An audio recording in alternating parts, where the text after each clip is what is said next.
Okay, hello everyone. Here I want to provide a tutorial on how to activate wake screen for notification on Realme C67 device. To make easier all users to know the notification received on the device, and then by activating the wake screen for notifications feature. Okay, first you can go to the settings menu, and then here you can choose display option. Okay, and then here you can tap the lock screen. After that, please scroll down to the very bottom and activate the wake screen for notifications feature. Okay, and then if there are some notifications received on your device, and then your screen will be turned on automatically.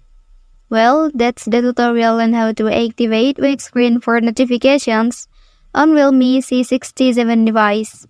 If you are helped by this video, don't forget to like and subscribe to get other information from this channel. Thank you.